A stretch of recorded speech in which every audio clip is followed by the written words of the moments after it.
I watch a lot of videos and read a lot of books on productivity methods and strategies and ideas and all that kind of stuff. I wasted a lot of time doing that, but I created my own productivity system that helped me get through my day as efficiently as I possibly can, so it was worth it. And yes, we're going to talk about that in the first section of this video. In the second section, we're going to talk about study methods. How can you effectively learn more things, and how can you make the information stick for more time, for longer periods of time. In the last section of this video, we're going to talk about habit formation. What is a habit? How does it work? And how can a habit make your life more organized and less stressful? There's links and articles down in the description if you want to deep more into this kind of topics. And without further ado, let's begin with the first thing, which is the productivity system. Let's talk about time and tasks. These two relate to each other. Every time you must do something. So if there's not a block in the calendar saying that you must complete a task, you're more likely to put it off and make another thing unconsciously, or focus on another thing unconsciously. If there's already a block in the calendar saying that you must do that thing, probably you will do the thing even if you don't like it, because not feeling like doing a thing is by far the worst of the worst procrastination triggers that there can be out there in the world. So this productivity system is split in three parts: capture, organize, and execute. The capture part is taken from David Allen, who says that your mind is for having ideas, not holding them. And if you have somewhere to put all your ideas and tasks throughout the day and throughout the week, it is easier to keep up with your overload of work that you might have if you watch a video like this and you might need some help. You're less likely to suffer from this mental fog of having tons and tons of ideas, and you just can't simply focus on one single thing. The organized part is simply putting those ideas in aspects of your life. So let's say that your life is split in many aspects. You can have finance, you can have your academia, you can have projects, you can have relationships, social, personal,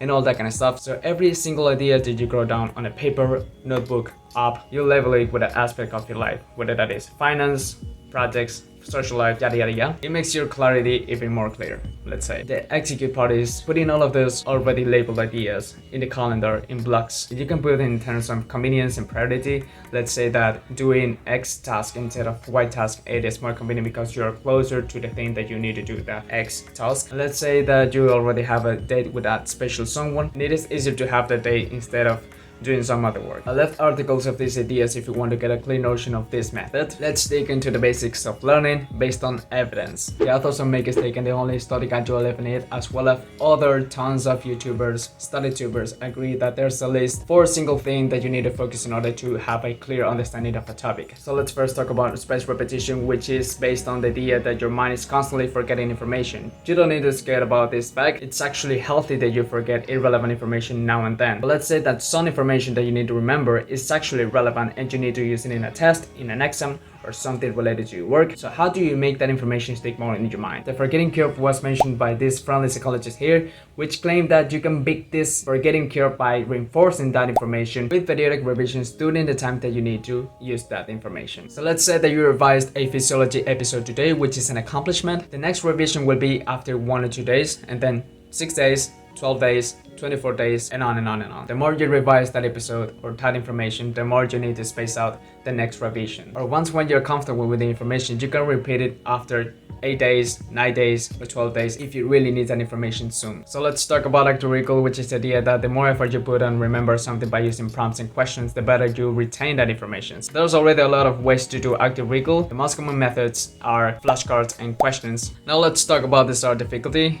And I know that it feels productive to revise a thing that you already know, that you feel comfortable revising it, but we have to be aware of how hard it is to revise a thing. So every time you revise a topic, you need to start with the most difficult thing to remember instead of the easiest thing, because it just feels productive and you feel like you already know the topic, but it is a delusion. The last thing is association, because every new information that we're not used to can be remembered better if we are associated with something we know. You can do it by telling a story, doing mnemonics, and tons of other things that you can apply. Now time for habits. Naval Ravikant said once that happiness can be achieved by having the right habits, and experts agree on how intentionality is important to build a happy life. And now that you have a reason to be intentional with your time and be intentional with your habits, let's talk about how habits are created. So what is a habit? A habit is an unconscious action you do every day, so you don't need to put any effort on executing it. Charles Duhigg from The Power of Habits says that 40% of your daily behavior is spent by habits. James Clear from Atomic Habits says that 50% of your daily behavior is spent by habits. Either way, it is important to be aware of your habits and how you spend your time daily, and somehow know how your habits are created and how can you improve your life by just building good habits. So let's say that habits are there to save energy in some way. When you have to learn a new skill, you have to be focused on the moment. And it's convenient for your brain to store that information, to store that action, so that the next time that you do that, it costs you less energy to execute it. That's why breaking bad habits, even though you know it's beneficial, is way too hard. Because your brain already stored that information. So the habit anatomy goes like this. You have a cue that triggers your brain to turn on your automatic mode. You do action A that gets you some reward. You need to crave something to have a habit, but you need to crave it daily. One simple method that I use to build new habits is that I touch a habit that I want to build with a habit that I already have.